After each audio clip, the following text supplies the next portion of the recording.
সাল্লাল্লাহু আলাইহি ওয়াসাল্লাম। অবারিত সুখ যদি থাকে ধরাতে, অবারিত সুখ যদি থাকে ধরাতে, তোমারি শরণে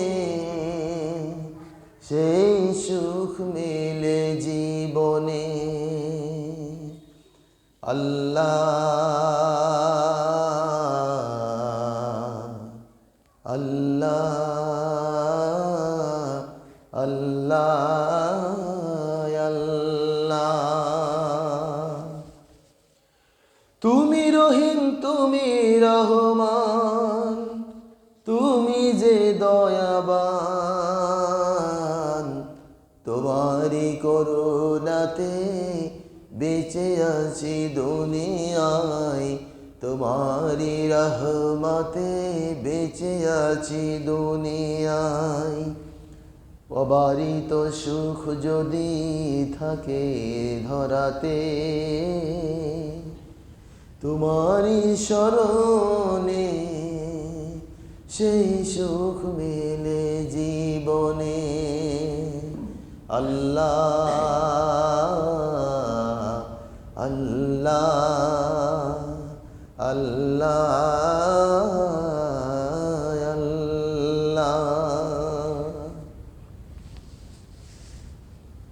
দিনের রাতে প্রতিটি ক্ষণে যদি আল্লাহ আল্লাহ বলে ডাকি, স্রষ্টার মহাব্বত ততই বাড়তে থাকবে। যত জিকির আজগার বাড়াবেন, স্রষ্টার প্রতি তত মহাব্বত বেড়ে যাবে। নফল নামাজ যত বেশি পড়বেন, স্রষ্টার প্রতি মহাব্বত বেড়ে যাবে। প্রতিটি ক্ষণে ক্ষণে যে স্রষ্টার নাম উচ্চারণ করলে অন্তরে শান্তি মেলে, তামাম মাখলুক যার প্রশংসায় ব্যস্ত, সেই রবের দরবারে আমরা একটু আল্লাহর প্রশংসা করতেছি। সবাই পড়ুন সুবহানাল্লাহ আলহামদুলিল্লাহ লা ইলাহা ইল্লাল্লাহ, সুবহানাল্লাহ আলহামদুলিল্লাহ লা ইলাহা ইল্লাল্লাহ। সম্মানিত মুসল্লিয়ানে কিরাম, কথা শুরুতেই সেই মহিয়ান গরিয়ান রব, যিনি হচ্ছেন আল্লাযী খলাকাল খলকা, তামাম সৃষ্টির স্রষ্টা, যিনি রাজাধিরাজ, তামাম জাহানের যিনি পালনে আলা রব, যিনি সৃষ্টি জীবকে রিজিকের ব্যবস্থা করে দিয়েছেন। পৃথিবী যে প্রান্তে বসবাস করুক, হতে পারে মরুচারী, হতে পারে স্ক্যান্ডিনেভিয়া বরফের দেশ, হতে পারে নাতিশীতোষ্ণ। বড়ই আশ্চর্য, যেখানে মরুর উত্তাপ, যেখানে ফসল ফলেও না, ওখানেও দেখবেন আল্লাহ পাক তাদের জন্য 3 বেলা খাবার পৌঁছায় দিচ্ছেন। আল্লাহ পাক বলছেন, আমি শুধু খাবার বানায় দিই না, খাবারগুলিকে সৃষ্টি জীবের দ্বারে দ্বারে পৌঁছে দেওয়ার ব্যবস্থা করে দিয়েছি। শুধু জামিনে উৎপাদন করলে হবে না, কৃষক জামিনে খাদ্যগুলি উৎপাদন করে, এরপরে নিজে খায়, পরিবারকে খাওয়ায়, এর একটা বড় অংশ, ভালো অংশ মাথায় বহন করে নিয়ে বাজারে চলে যায়। বাজারে গিয়ে বা বিভিন্ন আবাসিক ফ্লাইটে গিয়ে কয়, এটা নেবেন নাকি, মাছ নেবেন নাকি, কলা নেবেন, আপেল নেবেন, সবজি নেবেন, দরজায় গিয়ে কড়া নাক করে। ওয়া'লামু মুস্তাকাররুহা ওয়া মা মিন দাব্বাতিন ফিল আরদ ইল্লা আলাল্লাহি রিজকুহা। সুতরাং খাদ্য নিয়ে চিন্তা করার দরকার নাই, খাদ্য আল্লাহ পৌঁছায় দিবে। যিনি আপনারা বাঁচায় রাখছেন, কোনো না কোনো উপায়ে আপনাকে আপনার পেটের খোরাক আল্লাহ পাক পৌঁছায় দিবে। যিনি আমাদের সেই খাদ্যের ব্যবস্থা করছেন, ওই মহান মুনিবের দরবারে শুকরিয়া আদা করছি, বলি আলহামদুলিল্লাহ। লক্ষ কোটি দরুদ এবং তাসলিমাত সেই মহামানবের প্রতি, যিনি হচ্ছেন আখিরি জামানার পায়গাম্বার, সে নবীর প্রতি দরুদ এবং তাসলিমাত বলি আল্লাহুম্মা সাল্লি আলাইহি। মুরসালিন ইকরাম, বাংলাদেশে আমরা এখন মোটামুটি শীতের মাঝামাঝি অবস্থান করতেছি। শীতের তীব্রতা বাড়বে কমবে, বিশেষজ্ঞরা গবেষণা করে বলতেছেন day by day it's increasing the warm up the weather. বাংলাদেশের তাপমাত্রা ধীরে ধীরে বাড়তেছে, ডিগ্রি সেন্টিগ্রেডে তাপমাত্রা বাড়তেছে। অদূর ভবিষ্যতে এদেশে শীতই থাকবে না। বাস্তবে তাই, সেই হাড় কাঁপানো কনকনে শীত এখন আর দেখা যায় না। শীতের দিনে যদি শীত না লেগে কেউ বলে যা গরম লাগতেছে, ও জানবেন ওর শরীরে স্বাভাবিক অবস্থায় নাই, কোনো প্রবলেম আছে। শরীরে কোনো ট্রান্সমিটারের হয়তো ভোল্টেজ বাড়িয়ে গেছে, কোনোটা কমে গেছে। এই শরীরে 19টি ট্রান্সমিটার আছে। এক একটা ট্রান্সমিটার এক একটা অঞ্চলকে চালাই। এই অঞ্চলগুলিতে এটা ট্রান্সমিটার, বিভিন্ন ট্রান্সমিটার শরীরে আল্লাহ পাক 19টি ট্রান্সমিটার দিয়েছেন। ট্রান্সমিটার গন্ডগোল হলে গরমের দিনে কয় আমার শীত লাগতেছে, তখন দেখবেন নিউমোনিয়া হয়েছে, জ্বর হয়েছে। আবার শীতের দিনে কয় গরম লাগতেছে, তার মানে হাই প্রেশার হয়েছে, লো প্রেশার। প্রকৃতির দেয়া নিয়ম, স্বাভাবিক অবস্থায় যেটা প্রয়োজন সেটি হতে হবে। শীতের সময় শীত, গরমের সময় গরমের অনুভব হতে হবে, তাহলে জানবেন আপনার শরীর ঠিক আছে। শরীরে হাতুর পিঠা কয় লাগে না, ব্যথা লাগতেছে না, তার মানে ওই জায়গাটা অবশ হয়েছে, রক্তের সঞ্চালন কমে গেছে। মুতাদিম মুতাওয়াস্সাদ, এজন্য আল্লাহ পাক পৃথিবীর বুকে ভারসাম্য সৃষ্টি করে মানুষকে পৃথিবীর বুকে ছড়িয়ে দিয়েছেন। রিজালান কাসীরা ওয়া নিসা, ছড়িয়ে দিয়েছেন। মুতাদিম মুতাওয়াস্সাদ। আমরা বিগত কয়েকটি জমায় সূরা ফাতিহার ইহদিনাস সিরাতাল মুস্তাকিমের আলোচনা করতেছিলাম। আলোচনা তো শেষ নাই, ব্যাখ্যা বিশ্লেষণেরও শেষ নাই। ম্যানকাইন্ড যেটা ভালো, মানুষের জন্য যেটা কল্যাণকর, শুধু আপনার জন্য কল্যাণকর হলে হবে না, সার্বিকভাবে যেটি কল্যাণকর সেটি হচ্ছে মানবতা, ওটি হচ্ছে ইসলাম। আদ-দীন ওয়ান নাসিহা। ইহুদি পণ্ডিতরা নবীজিকে যখন জিজ্ঞেস করলো হোয়াট দ্য ইসলাম, হে নবী ইসলাম কি, নবীজির কাছে এক কথা উত্তর চেয়েছিল। এক কথা উত্তর দেয়া কিন্তু কঠিন। অ্যাবডোমেন পুরো বিষয়টার উপরে পূর্ণ ধারণা না থাকলে এক কথা উত্তর দেয়া যায় না। নবীজি এক কথায় একটু নীরব হয়ে উত্তর দিয়ে বললেন আদ-দীন ওয়ান নাসিহা। দিন হচ্ছে মানবতা, দিন হচ্ছে মানব সমাজের কল্যাণ সাধনা করা, পৃথিবীবাসীর প্রতি কল্যাণ সাধন করা। এর নাম হচ্ছে দিন, এর নাম হচ্ছে ইসলাম। এজন্য ইসলাম সুদকে হারাম করেছে, যে সুদে শুধু আপনার উপকার হবে, বাকি জনগণগুলি মারা যাবে। সম্পদগুলি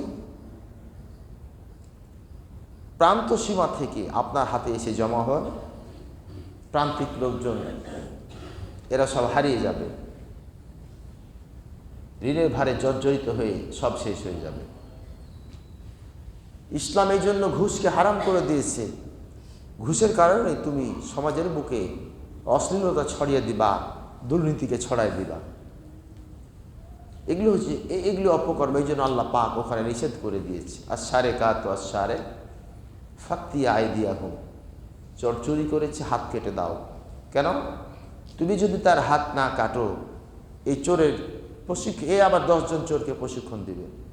চোরেদের আবার ওস্তাদ আছে না, চোরেদেরও কিন্তু ওস্তাদ আছে। এই যে ঢাকায় দেখবেন মোবাইল ফোনগুলি ছিনতাই করে, গাড়িতে চোর, ট্রেনে। সেদিন দেখলাম মোবাইল ছিনতাই, ভাই মাইরটা খাইলো, মায়া লাগতেছে দেখতে। ও একা নাই, ওর সঙ্গে আরও আছে, ওর ওস্তাদ আছে। ওখানে ভাগ করে গিয়ে আবার ওস্তাদ ওখানে বসে ওস্তাদ ভাগ করবে। ওস্তাদ আবার ভাগ করতে গিয়ে ওস্তাদ একটু বেশি নেয়, তার কারণ সে ওস্তাদ। ডাকাতি করে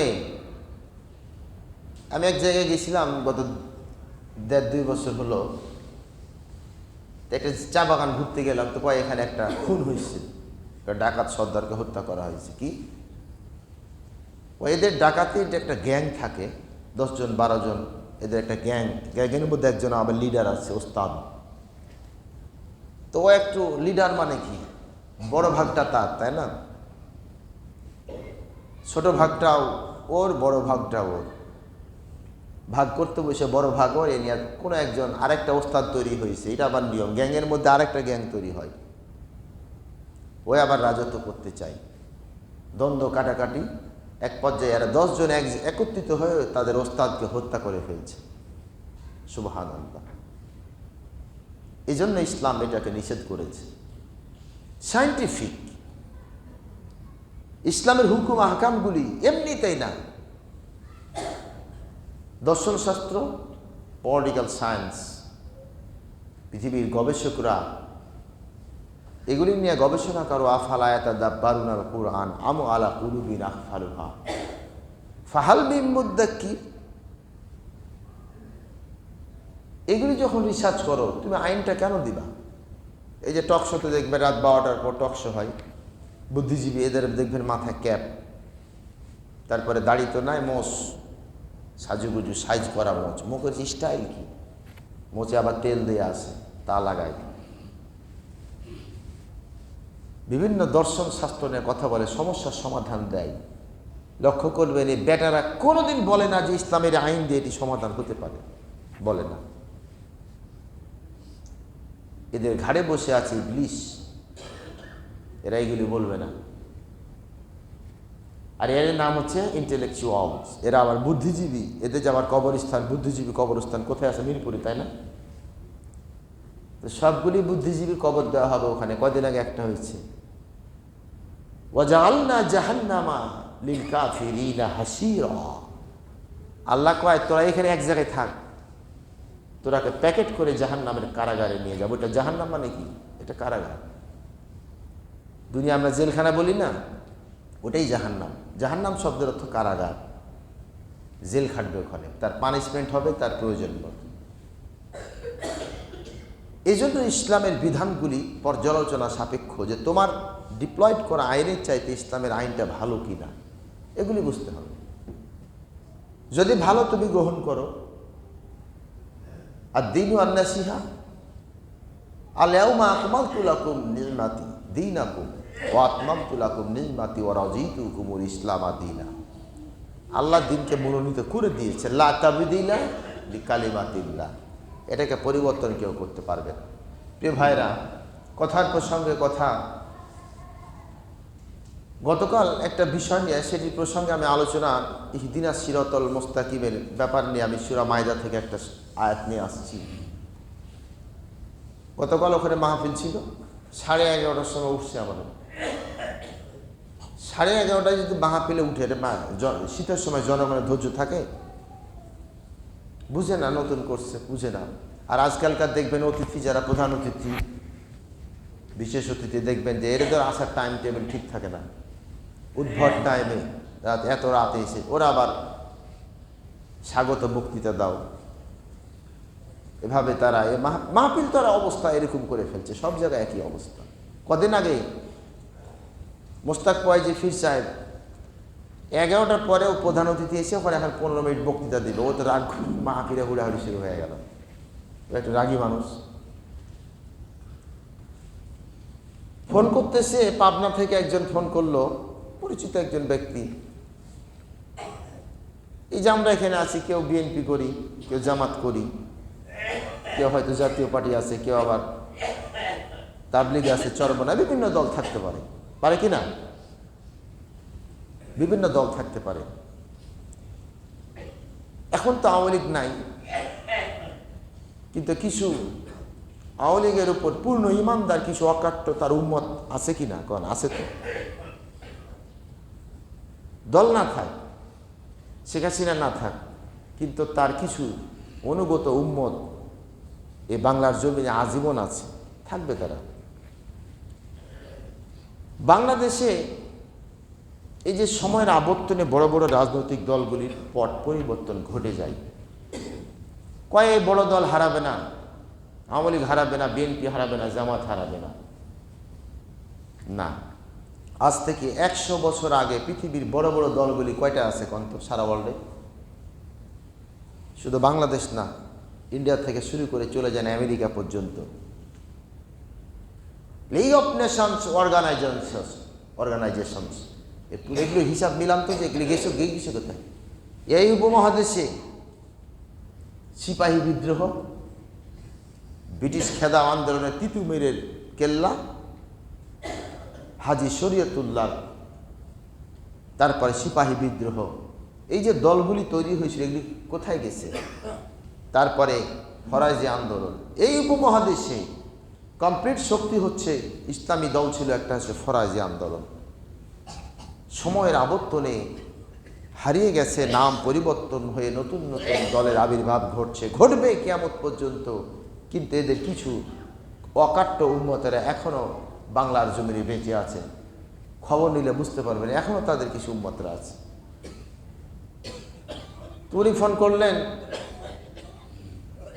যে জনসভা, এই যে ভোটের সময়, তাই না, যারা ভোটের ক্যান্ডিডেট, আপনি আপনার ভোট চাইতে পারেন, আপনি যে দলই করেন। আমাকে আপনি বলতে পারেন যে ভাই আপনার ভোটটা আমাকে দিন, আপনি আমাকে দিলে আপনার উপকার হবে বা দেশের উপকার হবে, এটা বলতে পারেন, ঠিক না? জামাত ইসলামও পারে চাইতে, বিএনপিও পারে, জাতীয় পার্টি, যে ইচ্ছা ভোট চাইতে পারে, নো প্রবলেম। কিন্তু একটা বিষয় বড় কষ্ট হয়, বুঝতে হবে। এমন কোনো বর্ণনা আছে যে এইকে যদি আমি ভোট দিই আমি জান্নাতে যাব? আছে? কথা বলেন না কেন, ভয় পাচ্ছেন নাকি? কিন্তু আল্লাহ রাসূল যদি থাকতেন, রাসূল যদি বলতেন আমাকে ভোট দাও, বা আমাকে ভোট মানে কি? ভোট মানে সমর্থন করা, সাপোর্ট করা, এটা বলা হয় ভোট। ভোট তো ইংরেজি কথা, তাই না? সমর্থন করা, সাপোর্ট করা, এটার নাম হচ্ছে ভোট। তো আল্লাহ রাসূলের জামানায় সাহাবীরা রাসূলকে সমর্থন না করে আবু জেহেলকে যদি করে, তো কি হবে? জাহান্নাম অবধারিত, ঠিক না? কিন্তু এখন কি রাসূল আছে? রাসূল নাই, রাসূলের রাহবার আলেমরা আছে, ওলামারা আছে। এখন যে আলেমরা আছে, কিন্তু আলেমরা কিন্তু প্রত্যেকটা দলেই আছে না? আলেম সমাজ এক জায়গায় হয়েছে কি? হতে পারে না, পারবেও না। এই দেশের আলেম দেওয়া সম্ভব না। কোন আলেম আওয়ামী লীগের পক্ষের, কোন আলেম বিএনপির পক্ষের, কোন আলেম জামাতের পক্ষের, কেউ আবার চরমোনাই, কেউ আবার হেফাজত, কেউ আবার তাবলিগ, এক একজন এক একটা গ্রুপ, সবাই বলে আমরা ঠিক, সবগুলি বেঠিক, ঠিক কিনা করো? তাহলে আপনি রেস্ট্রিক্টেড, এখন রাসূল তো নাই, তাহলে কি আপনি রেস্ট্রিক্টেড করে বলতে পারবেন যে আমি হাত পা খাই কিংবা চরমোনাইকে ভোট দিলে আমি জান্নাতে যাব?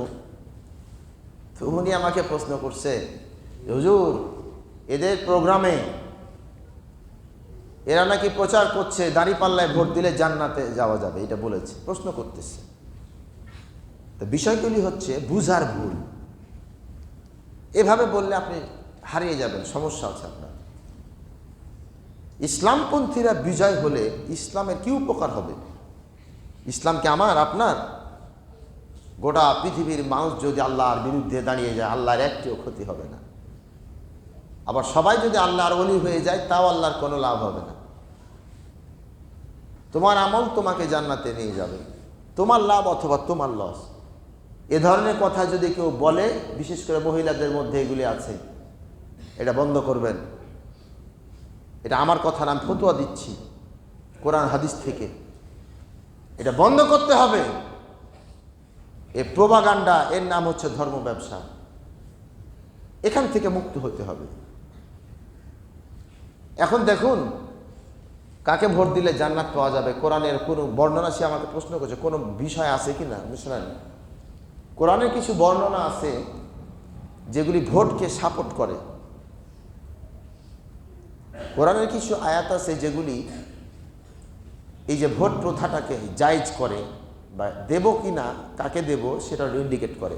কিন্তু সেটার বাস্তবতা আছে কি, যেই দলকে আমি ভোট দিলে জান্নাতে যাব, সে দলটাকে তো জান্নাতি হতে হবে নাকি? রাসূলের অনুগামী সাহাবীদেরকে আমি যদি সাপোর্ট করি, আমি তাদের সঙ্গে জান্নাতে চলে যাব।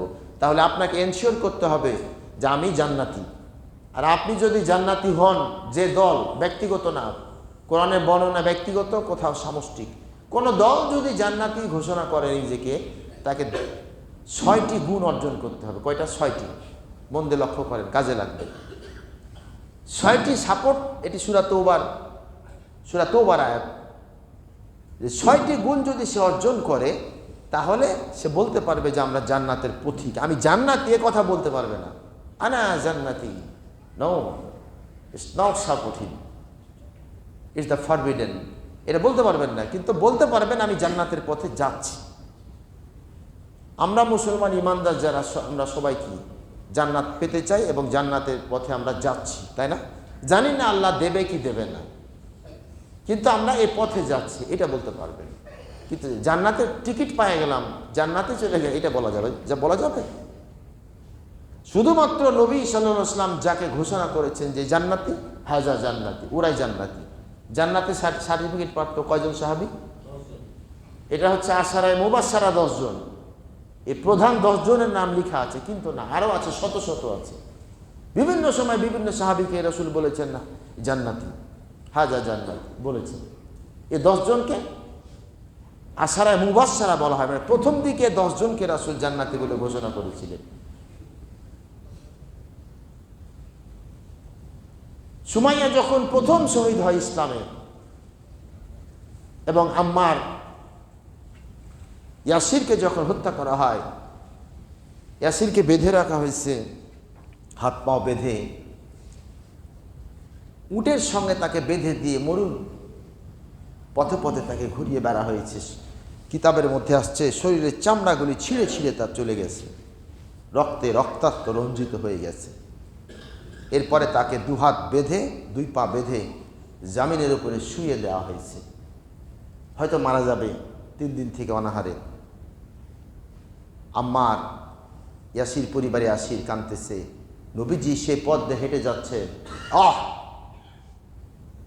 নবীজি দাঁড়ায় আছেন, দূর থেকে দেখতেছেন ইয়াসির তাকায় আছে, কাঁদতেছে। নবীজি বললেন, ইয়াসির,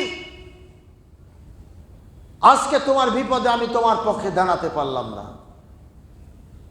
বড় কষ্ট হয়, কিন্তু অপেক্ষা করো, ফাতারাব্বাসু ইন্না আহলাল জান্নাতি, তুমি অপেক্ষা করো, জান্নাত তোমার জন্য অপেক্ষা করে আছে। আশারায়ে মুবাশশারার এই নাম এখানে নাই কেন? তার সাহাবীর নাম আসলে আশারায়ে মুবাশশারা, 10 জন প্রখ্যাত, প্রথম দিকে 10 জন সাহাবীর নাম এভাবে রাসূল বলেছিলেন। শত শত সাহাবী জান্নাতি, রাসূল নিজে বলেছেন জান্নাতি, ইন্না আহলাল জান্নাতি বাহলুন, অসংখ্য নাম আছে।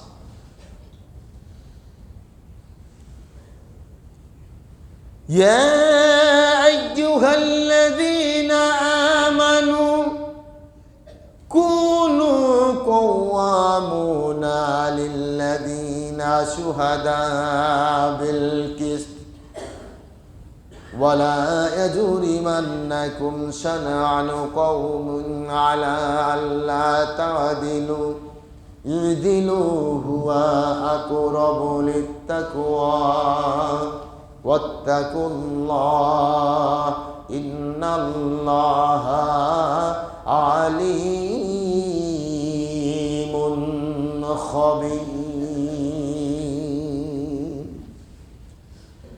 আল্লাহ রাব্বুল আলামিন বলেন, ইয়া আইয়ুহাল্লাযীনা আমানু, হে ঈমানদারেরা, লিল্লাহি লিল্লাহি, তোমরা আল্লাহর জন্য, কুনু কওয়ামুনা লিল্লাহি শুহাদা বিল কিসত, তোমরা আল্লাহর হস্তে সত্যের পক্ষে, ন্যায়ের পক্ষে দণ্ডায়মান হয়ে যাও, আর ইনসাফের সাক্ষ্যদাতা হয়ে যাও। সত্যের পক্ষে দাঁড়াও এবং ইনসাফের সাক্ষ্যদাতা হয়ে যাও। ওয়ালা ইয়াজরিমান্নাকুম শানআনু কওমিন আলা আল্লা তা'দিলু, আর কোনো বিশেষ দলের কোনো বিশেষ গোষ্ঠীর শত্রুতা তোমাদেরকে যেন এতটা উত্তেজিত করে না ফেলে, যার কারণে তোমরা ইনসাফ থেকে দূরে সরে যাও, ন্যায় বিচার থেকে দূরে সরে যাও। দিনু তোমরা ন্যায় বিচার কায়েম করো, এই দিনু হুয়া আকরাবু লিত্তাকওয়া, তার কারণ ন্যায় বিচারের সঙ্গে খোদা ফিরিস্তির একটা গভীর সামঞ্জস্য রয়েছে। ওয়াত্তাকুল্লাহ, আল্লাহকে ভয় করতে থাকো। ইন্নাল্লাহা আলিমুন খবীর, তোমরা যা কিছু করতেছো আল্লাহ পাক তোমাদের খবর রাখে। ইন্নাহু কানা আলাইকুম রাকিবা,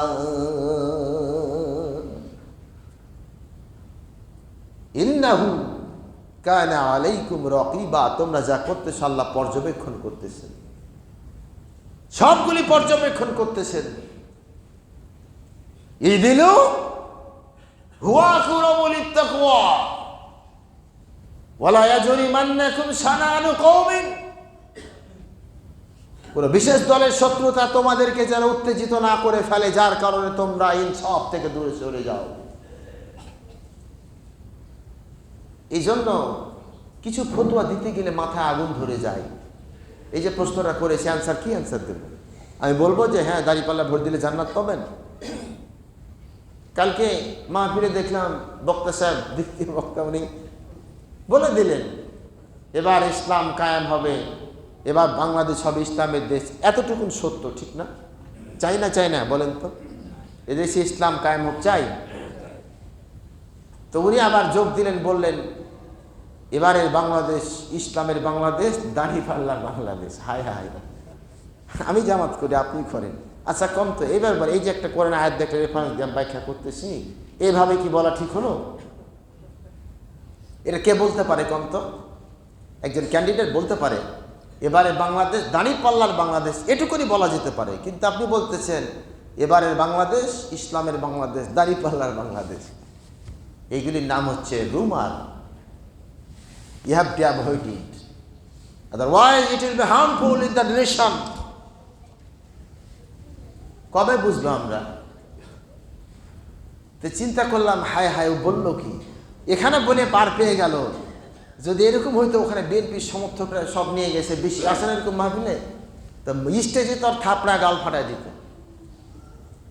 এই জন্য কোরআনের বাণী, ইন্না আলাইনা লাল হুদা, হে রাসূল ফাতুহুম মুবিন, তুমি স্পষ্ট আকারে মানুষের হৃদয়ের কাছে কোরআনের বাণীগুলি তুমি ডিপ্লয়েড করো। লাস্তা আলাইহিম বিমুশাইতিন, তুমি দারোগা নও। লাস্তা আলাইহিম বিমুশাইতিন, তুমি দারোগা নও। ইসলাম তার বাণীগুলিকে মানুষের বিবেকের কাছে প্রশ্ন করে, মানুষের বিবেককে জাগ্রত করে। বিবেক কি বলতেছে, এই যে অবস্থান। সুতরাং এই প্রশ্নের উত্তর কিভাবে দিতে হবে আপনি বুঝে গেছেন। এই প্রশ্ন করলে এর উত্তরটা কেমনে হবে এটা বুঝে গেছেন। এই প্রশ্নের অ্যান্সার এখন যদি, তাহলে এই যে হেফাজত, হাত পাখা, তারপরে চরমনাই, তাবলিগ, হায় হায়, এখন যদি আপনি তাবলিগের সমর্থক হন কিংবা হেফাজত, আপনি কি বলবেন? ওরা তখন বলবে আর সব ভণ্ড, আমরাই ঠিক আছি। এগুলি আমাদেরকে বুঝতে হবে। সুতরাং আমার সমর্থন আমি কাকে করব? সমস্যা নেই। ইসলাম যদি কায়েম না হয়, এটা আজকে বলতেছি, আপনারা লিখে রাখুন, কোরআন হাদিসের পর্যালোচনার আলোকে বলতেছি, আপনারা লিখে রাখুন যে যুগে যুগে কালে কালে এই ক্ষমতার দ্বন্দ্বের কারণে ইসলাম পিছাই গেছে। এদেশের বুকে স্বৈরাচার শাসকের পতনের পর, ফ্যাসিস্টের পতনের পর রাস্তার দ্বার আল্লাহ পাক খুলে দিয়েছিলেন ইসলামের কারণ। তখনই তো বিপ্লব ঘটে দেওয়া যেত। তার কারণ 3 দিন ধরে দেশের কোনো সরকার প্রধান ছিল না, ছিল তো ওই সময় রাস্তায় আলেমরা, 20 লক্ষ আলেম যদি রাস্তায় নেমে পড়তো, 20 লক্ষ আলেম রাস্তায় নেমে পড়তো, ওই সময় কি হতো? তোমরা পারো নাই। তার কারণ সবাই চাচ্ছ ক্ষমতার মসনদে আমি যাব, প্রধানমন্ত্রীর আসনটা আমি গ্রহণ করব। আর ডক্টর ইউনূস এ নাকি এখন আল্লাহর ওলি। কেউ বলতেছে ওকে প্রেসিডেন্ট করে দেওয়া হোক, তো নির্বাচন বাদ দিয়ে দাও, দিয়ে ডক্টর ইউনূসকে প্রেসিডেন্ট বানায় দেওয়া, দেশটা চলতে থাকুক। কি উপকার করেছে দেশে?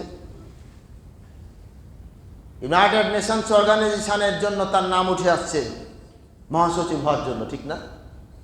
জাতিসংঘের মহাসচিব। আমার মুখে বাঁধে না, কোরআনের আয়াত যেটা আসবে সেটার ব্যাখ্যা হবে। কার মন খারাপ হলো, কার মন ভালো হলো দেখার নাই, ফুরকান কোরআনের ব্যাখ্যা কারোর সঙ্গে যদি মিলে যায় তার পক্ষে গেলে সে খুশি হবে, আর বিপক্ষে গেলে মেজাজটা খারাপ হয়ে যাবে। এখন ঘুষের আলোচনা করতেছি, ঘুষখোর বসে আছে ওখানে মঞ্চে, আর মেজাজ খারাপ হবে না? তখন আমি একটু খাইটাই, তা আমার নাম বলতে হবে, নাম বলছি নাকি? এমনি তার গা জ্বলে গেছে। এই জন্য উতুল্লিম বাদা জালিকা জানিন, সূরা কলমের 10টা আইন আছে, 10টা গুণ আছে। এই 10টা গুণ যার মধ্যে আছে, 10টা গুণ থাকলে বিপদ। যেই আলেমরা সরকারের বিরুদ্ধে সূরা কলমের তাফসীর করে চকে জেলে যেতে হয়েছে যুগে যুগে, তার কারণ 10টা গুণ একেবারে কেন্দ্রীয় নেতা থেকে তৃণমূল পর্যন্ত আল্লাহ মিলাই দিয়েছে। আল্লাহ হচ্ছেন মহাপণ্ডিত আলিমুন হাকিম, ঠিক না? তাহলে কোন দলকে যদি বলা যায় যে আমরা জান্নাতি, তাকে কয়টি গুণ অর্জন করতে হবে? 6টি গুণ। চলুন সূরা তওবার মধ্যে গিয়ে কয়েক মিনিট আমরা এটাকে রিসার্চ করার চেষ্টা করি। সূরা তওবা একটা সূরা, কোরআন। এই সূরা তওবা, তওবার পূর্বে বিসমিল্লাহ নাই, তাই না? কেন নাই জানেন? তাহলে কি একটা বিসমিল্লাহ কমে গেছে না? আর একটা বিসমিল্লাহ আল্লাহ সূরা নামলের মধ্যে দিয়ে দিয়েছে, ইন্নাহু মিন সুলাইমানা ওয়া ইন্নাহু বিসমিল্লাহির রহমানির রহিম, মিলাই দিয়েছে আল্লাহ। তাওবা মানে অনুশোচনা, অনুশোচনা। আমি পাপ করেছি, রবের দরবারে মাথা নিচু করে সেজদা দিয়ে অনুশোচনা করতেছি, সূরা তাওবা। এই জন্য সূরা তাওবার মধ্যে জটিল আইনের বর্ণনা আল্লাহ পাঠ করতেছেন। লক্ষ্য করুন, আল্লাহ রাব্বুল আলামিন বলেন, ওয়াল মুমিনুনা ওয়াল মুমিনাতু বাযুহুম আউলিয়াউ বাযিন ইয়ামুরুনা বিল মারুফি ওয়া ইয়ানহাউনা আনিল মুনকার ওয়া ইউকিমুনাস সালাতা ওয়া ইউতুনাজ যাকাতা ওয়া ইউতুনাল্লাহা ওয়া রাসূলাহু উলাইকা সায়ারহামুহুমুল্লাহ। জোরে বলুন আল্লাহু আকবার। এখানে 6টি গুণ বলে আল্লাহ পাকে রেজাল্ট দিয়ে দিয়েছেন। এখন এর ব্যাখ্যা শুনুন। স্বাভাবিকভাবে বলি 6টা গুণ। প্রথম কথা হচ্ছে বাযুহুম আলা বাযিন, বাযুহুম আউলিয়াউ বাযিন। আর মুনাফিকদের ক্ষেত্রে বাযুহুম মিন বাযিন। আল্লাহ পাক বলতেছেন বাযুহুম আউলিয়াউ বাযিন। 6টি গুণের মধ্যে 1 নম্বর গুণ, কোন দল যদি নিজেকে জান্নাতি বলতে চায় 6টি গুণে গুণান্বিত হতে হবে, 6টি গুণ অর্জন করতে হবে। এর 1 নম্বর হচ্ছে বাযুহুম আউলিয়াউ বাযিন। এই দলের লোকগুলি কেমন হতে হবে? একজন আর একজনের বন্ধু বলে তার পরিণতি হবে, শুভাকাঙ্ক্ষী হয়ে যাবে। একজন আরেকজনের শুভাকাঙ্ক্ষী।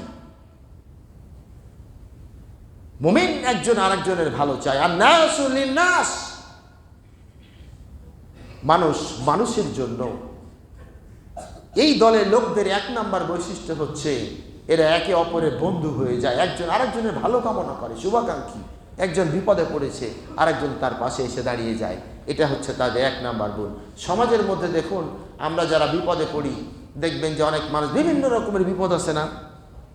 বিভিন্ন স্টাইলের রাজনৈতিক বিপদ, সাংস্কৃতিক বিপদ, তারপরে সামাজিক বিপদ, অর্থনৈতিক বিপদ। দেখবেন অর্থনৈতিক বিপদে 1 ভাই পড়েছে, 5 ভাই আছে, আর পিছনে কেউ দাঁড়ায় না। 5 ভাই যদি তার পিছনে দাঁড়িয়ে একটু সহযোগিতা করে, এমনিতে সে বের হয়ে যাবে।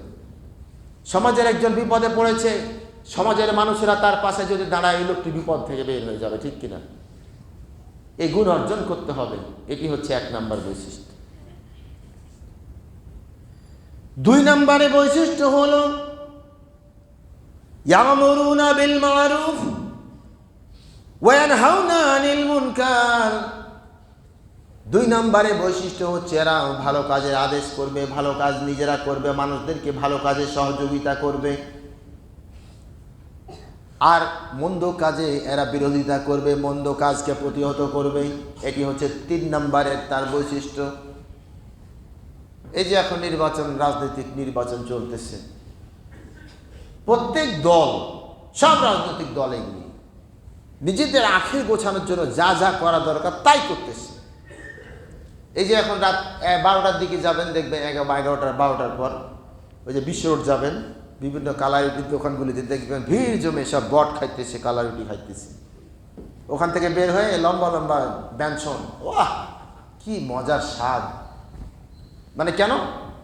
তারপরে পেট্রোল পাম্পে রাত 11টার পর ঢুকবেন, দেখবেন পাম্পগুলিতে সব বড় বড় আল্লাহর ওলিরা, একেবারে লম্বা লম্বা চুল, একবারে লম্বা লম্বা চিপ, উল্লুকা পাঠে সাইজা আছে, লাইন ধরে সব হুন্ডা নিয়ে, আমাকে 100 টাকার তেল দে, কে বলে 50 টাকার তেল দে। 1 লিটার পেট্রোলের দাম কত কত? 122 টাকা। তো 50 টাকার কি হাফ লিটারও হয় না? তার মানে কি জানেন, সারাদিন রাজনৈতিক এই আল্লাহর ওলিদের যারা আছে, রাজনৈতিক নেতা আছে না, এই রাজনৈতিক নেতাদের ওরাই তাদের নবী। যে যে নেতাকে আদর্শ হিসাবে গ্রহণ করেছে ওটাই তার নবী। সারাদিন ঘুরফুর করে রাত 10টা 11টার পর নেতার অফিসে গিয়া কয়, বস 20 জন ছিলাম, ওই ওদেরকে দেখ 20,000 টাকা, কয় 20,000 হবে না বস, আচ্ছা 30,000 দে, 50,000 দে। চলে আসলো, এটা সেটা খায়া, পরে বড় বড় সিগারেট খায়া, তারপরে মদ খায়া রাত 1টার সময় 2টার সময় বাড়ি যাবে। সব দলে কাজ করতেছি এখন, মিথ্যা বলছি? সবাই কাজ করতেছে। তাহলে আপনি কাকে ভালো বলবেন? একই অবস্থায় আমার আখির গোছানোর জন্য হুন্ডা পান্ডা গুন্ডা ফান্ডা দেখা দেখি দরকার নাই, সবাই ইনক্লুডিং। স্টাইলটা শুধু ভিন্ন, একে অপর স্টাইলে ভিন্ন। তাহলে এই লোকগুলি বলেন, এরা ফজরের নামাজে 4 কাতারের জায়গায় 3 কাতার 4 কাতার 5 কাতার হয় না কেন? কন্ত ছোটবেলায় দেখেছিলাম 1.5 কাতার হয়, ছোট থেকে বুড়িয়ে গেলাম, জানি না আর কয়দিন বেঁচে আছি, হায়াত কয়দিন আছে আল্লাহ ভালো জানে। ওই 1.5 কাতারই হয়ে আছে, বাড়ছে হলো। ফজরের নামাজে 2-3 কাতার হয়েছে, করতে পারছেন? 30-40 বছর দেখলাম ওইটাই হয়ে থাকলো। এই যদি হয় অবস্থা, রাজনৈতিক কর্মকাণ্ড করতে গিয়ে নামাজের খবর নাই, আর নবীজি বলছেন শেষ জামানার নেতারা নামাজকে বিলম্বিত করবে তাদের মিটিং এর কারণে। ওই ফজরের নামাজে টের পাওয়া যায় কোনটা মুনাফিক। মুনাফিকরা ফজরের নামাজে আসতে পারবে না, এটি হচ্ছে বাস্তব।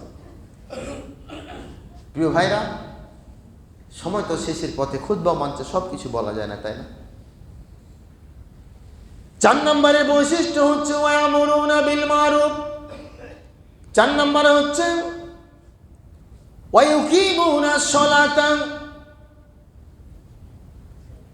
এবং ওয়ায়ুতুনাজ যাকাতা। 4 নম্বরে সালাত, এদের জীবনে সালাতটাকে এরা বাধ্য করে নেবে, সালাতের প্রতি পাবন্ধ করবে, নামাজের পাবন্ধ তারা করবে। এরা জীবনের মিছিল মিটিং যাই থাকুক, জনসভা যাই থাকুক, সব বাদ দিয়ে আগে নামাজে আসবে। নামাজের আজান যখন মুয়াজ্জিন আজান দিল, হাইয়া আলাস সালাহ হাইয়া আলাল ফালাহ, তোমার মিটিং এর জনসভার মাইক বন্ধ করে নামাজের জন্য তোমাকে দাঁড়াতে হবে। এটা হচ্ছে 4 নম্বর বৈশিষ্ট্য। এটা পেরেছি? ওয়ায়ুতুনাজ যাকাতা, 5 নম্বর হচ্ছে তারা সমষ্টিগতভাবে যাকাত কায়েম করবে। ও মিয়া, আপনি একা একাই যাকাত দিয়া, লুঙ্গি শাড়ি দিয়া জনগণের নাম কামানোর কোনো প্রয়োজন নাই। এই যাকাতের ফান্ড যখন এক জায়গায় হবে, সামষ্টিকভাবে বিতরণ করে সমাজের সমস্যার সমাধান করতে হবে, এর নাম হচ্ছে যাকাত। এর নাম হচ্ছে যাকাত। এটা ফান্ড তৈরি করতে হবে। তুমি বড় ব্যবসা করো, ফাঁসে কিছু, ফান্ড থেকে তোমাকে টাকা দেওয়া হবে। তুমি ব্যবসা করে আবার উঠে যাও, পরে বা তুমি আবার ফান্ডে যাকাত জমা দাও। সুবহানাল্লাহ। আমরা তো কোরআন বুঝলাম না। এটা হচ্ছে 5 নম্বর বৈশিষ্ট্য। 6 নম্বর হচ্ছে ওয়ায়ুতুনাল্লাহা ওয়া রাসূলাহু, আর তারা আল্লাহ এবং রাসূলের আনুগত্য করবে, আল্লাহ এবং রাসূলের দেখানো পথটা তারা অনুসরণ করবে। এটি হচ্ছে 6 নাম্বার বৈশিষ্ট্য। এই 6টি বৈশিষ্ট্য যারা গ্রহণ করলো, আল্লাহ পাক বলতেছেন উলাইকা সায়ারহামুহুমুল্লাহ। এই 6টি বৈশিষ্ট্য যখন তোমরা গ্রহণ করবা, আমি আল্লাহ রাব্বুল আলামিন তোমাদেরকে দয়া করব, ইসলামের ঝান্ডা দিয়া রাষ্ট্র ক্ষমতা তোমাদের হাতে দেয়া দিব। উলাইকা সায়ারহামুহুমুল্লাহ, এই রাষ্ট্র ক্ষমতা আল্লাহ বলছে আমি দয়া করে তাদেরকে দিয়ে দিব। ওয়াদান, যখন শুরু হবে সংঘাত, কিছু লোক ছিটকে পড়বে, কিছু লোক শহীদ হয়ে যাবে, এরপর যারা ইসলামের ঝান্ডাকে ধরে থাকবে, যুদ্ধের মাঠে টিকে থাকবে, আল্লাহ পাক বলছেন এদের হাতে আমি পতাকা উঠায় দেব। আল্লাহ আমাদের বুঝার তৌফিক দান করুন, আমিন। বলুন আমিন। ওয়া আখির দাওয়ানা আলহামদুলিল্লাহি রাব্বিল আলামিন। আশা করি আমার বক্তৃতার